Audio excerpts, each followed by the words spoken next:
ရဲဝင်းဦးကိုပြစ်မှတ်ထားရတော့မှာမင်းအောင်လိုင်းသူကသူတရုတ်သွားရုံမကလို့သူတရုတ်မှာပဲတလုံးပဲနေအဝေးရောက်တမနာယုံဖွင့်ပြီးတော့ပဲမြန်မာနိုင်ငံကိုလှမ်းမဲ့အုပ်ချုပ်ကျွန်တော်ကစစ်တပ်ကိုနိုင်မှရပါမင်းအောင်လိုင်းလက်ထက်မှာတနတ်မရှိတော့ကျွန်တော်ကစစ်တပ်ကိုနိုင်မှမင်းအောင်လိုင်းကိုပါထပ်ပြီးတော့မှ pressure ပေးလို့ရမယ်ဆိုတဲ့ဟာကတော့လုံးဝအသေးကြပဲပေါ့နော်အဲ့တော့ကျန်တဲ့တိုက်ပွဲသတင်းဆောင်းတာရှိ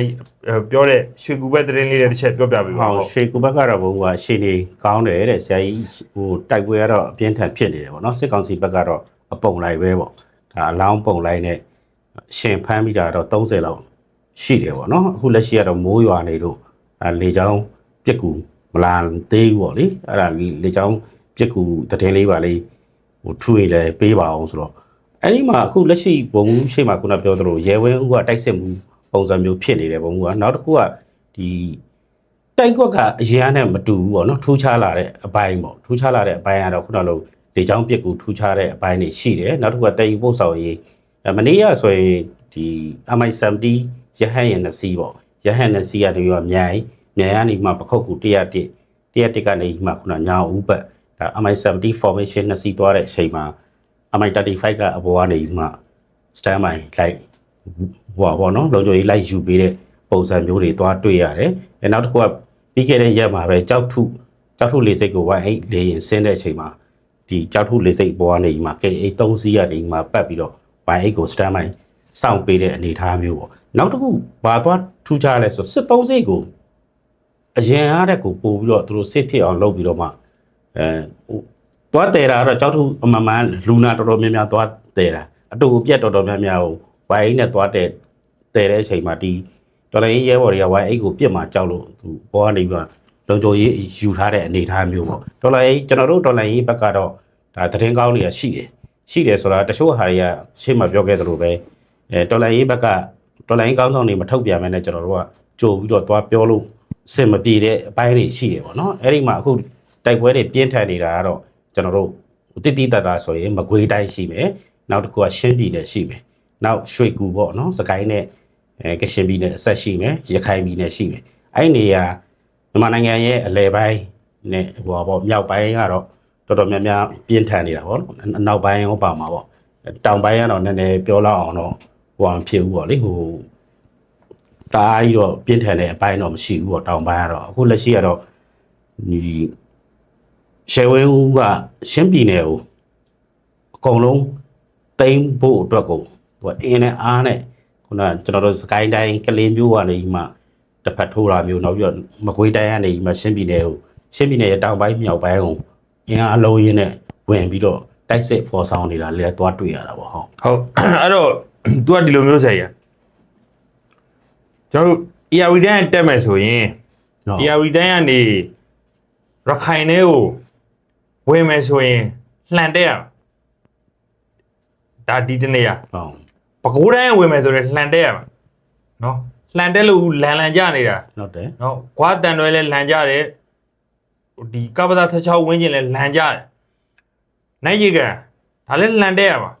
ဒီလန်3လမ်းလုံးကကြည့်ကြည့်လှန်တက်ရအဲ့တော့ तू ကချင်းမှာကြတော့ချင်းကို तू နည်းနည်းတချို့မျိုးတွေ तू ပြန်ရထားတယ်ရထားတဲ့ခါကျတော့ချင်းကနေဝင်ရင်မောင်တော်အနောက်ချမ်းထဲကိုကျွန်တော်တို့ဘင်္ဂလားဒေ့ရှ်နယ်စပ်ဘက်ကိုကောင်းကောင်းလှိမ့်ဆင်းလို့ရတယ်ဟုတ်ထိုးဆင်းသွားရုံပဲ तू ကလှန်တက်ရမှာမဟုတ်တော့ဘူးထိုးဆင်းသွားပြီအဲ့မောင်တော်တစ်ချောက်ကနေမှ तू ပြန်ပြီးတော့မှဒီဘူးတီတောင်တို့ရသေးတောင်တို့ဘာတို့ပေါ့နော်ဒီဘက်ချမ်းကိုဆိုလို့ရှိရင် तू ဒီကဘင်္ဂလားဒေ့ရှ်နဲ့ तू နဲ့လည်းနည်းနည်းလေးဟိုကျွန်တော်စိတ်ထင်တော့စကားလေးပြောထတာတော့ရှိလောက်မှန်းနဲ့တူတယ်ဘာလို့ဒီရက်ပိုင်းမှာဘင်္ဂလားဒေ့ရှ်ကနည်းနည်းအတန်လေးထွက်လာတယ်ဘာလဲဆိုတော့ဟိုအောက်ခြေမှာတော့သူတို့ဒီအောက်ခြေအရာခါတော့ A ရတန်မှုတွေနဲ့ဘင်္ဂလားဒေ့ရှ်ကတန်မှုတွေနဲ့အောက်ခြေချင်းကတော့ဟိုအဆင်ပြေတင်းမြတ်နေတာတော့ဒါလူတိုင်းအသိပဲပေါ့နော်ဒါပေမဲ့အပေါ်မှာတော့သူတို့အချင်းချင်းဟို G2G ကတခုမှမြန်ပြောထားမလားပေါ့နော်ဘာတန်ထွက်လာလဲဆိုချန်စီယိုကမယ်ပထမချန်စီယိုကမြန်မာကကွန်ကရစ်တိုင်ကို25ပေကွန်ကရစ်တိုင်တစ်တိုင်ကို25ပေတောင်လောင်းရတာကျွန်တော်တို့ ဟိုကလောက်တဲ့ချိန်မှာအဲ့ဒီချန်စီယိုကာဘိုတွေ2000ကျွန်တော်စိတ်နေ10ပတ်ချလဲလောက်မှနေ910လောက်မှနေတူကွန်ကရစ်25ပေမြေဝင်6ပေမြေပေါ်19ပေ မြင်ကြီးပဲနော် အမီအဲ့ဒါမြန်မာစပြီးတော့မှကာတာဘယ်လိုလုပ်လဲဆိုတော့အမှန်တကယ်လောက်ရမှာဗျာ तू ဟွာဟုတ်ပဲပေးရမှာ तू က तू ဟိုဆောက်လို့ရေးပါညာကျွမ်းကျင်တဲ့လူတွေကိုပတ်စံပေးပြီးတော့ခိုင်းရမှာမဟုတ်ဘူးအဲ့ဒီပတ်စံကဘယ်ကယူလဲစစ်တပ်ကပဲယူတယ်ယူရပါလို့ဆိုစစ်သားတွေနဲ့ပဲဟိုကွန်ကရစ်တိုင်လောင်းခိုင်းတယ်ကြောက်ပုံးတွေရိုက်ဘာလို့ပေါ့နော်ကျွန်တော်တို့တက်တော့ဟိုပါသေးတယ်အဲ့မှာခြေတန်းဟိုသွားမယ်ဆိုလို့ရှိရင်ဒီချန်စီယိုကစစ်စင်ကိုသွားမယ်ဆိုလို့ရှိရင်ဘာတွေပါမလဲဆိုတော့ TV ပါမယ်တို့မီးဆက်ပါမယ်တို့အဲ့ဒီဟိုရဲဘော်တွေကိုဘယ်လိုကျွေးရမယ်ဘယ်လိုမွေးရမယ်တို့ဘယ်လိုဖြစ်တယ်ညာလိုဖြစ်တယ်အမှန်နဲ့လူကြီးတွေကဒါသူတို့မှဒီဟိုနာပါခတိုင်းမှုကဟိုရထားပြီးသားဘာညာပေါ့နော်အဲ့တော့ဘယ်သူလဲဆိုအဲ့ဝင်းကျင်ကကျွန်တော်စိတ်ထင်ဒါ DSA 24က